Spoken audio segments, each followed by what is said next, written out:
যখন যেটা পাই দিলে তো হইব না দোস্ত। মোবিল বইলা মোবিলই দিতে হইব।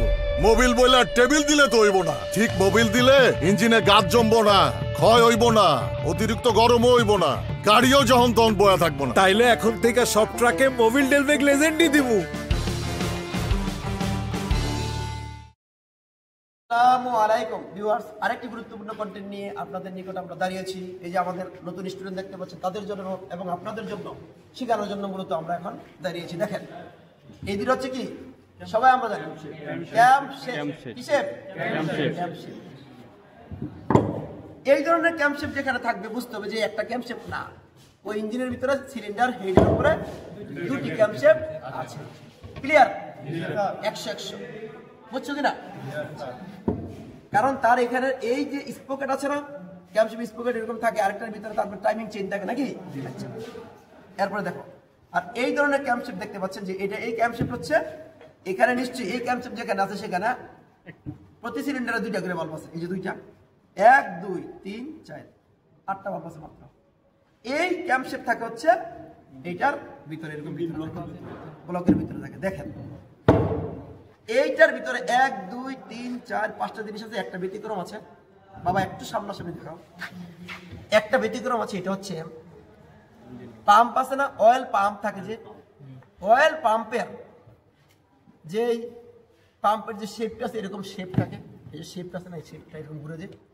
এই শেপটা সাধারণত উপরে নিচে ওঠার জন্য, যখনই এই শেপটা নিচে পড়বে তখন কি হবে, অয়েল প্রবেশ করবে।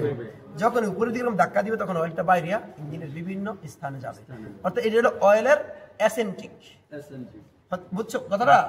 এটা হলো অয়েলের অ্যাসেন্টিক। আর এগুলো তো বুঝতেই পারছো যে 1 2 3 4 এগুলো ক্যামলো, এগুলো হচ্ছে ক্যামলো। এগুলা তার সাথে এই যে পুশ রড থাকবে, পুশ রডের মাধ্যমে কি হয়, বাল্বগুলো উঠানামা করার জন্য ব্যবহার করা হয়। দেখেন এটা প্রবেশ কেমনে করে, এই দেখতে পাচ্ছেন এটা, এটা আমরা এখন ভিতরে প্রবেশ করাবো।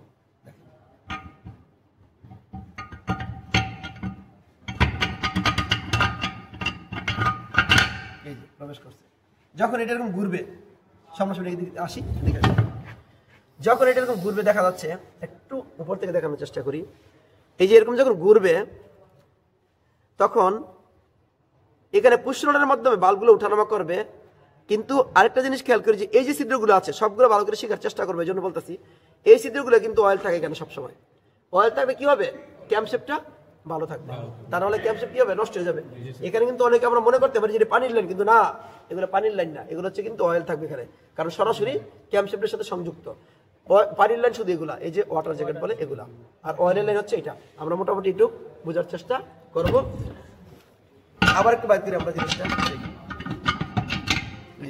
দেখেন এই ধরনের ক্যাম্পশেপ যখন থাকবে তাহলে সহজে বুঝতে পারবেন যে এটা সিলিন্ডার ব্লকের ভিতরে থাকবে।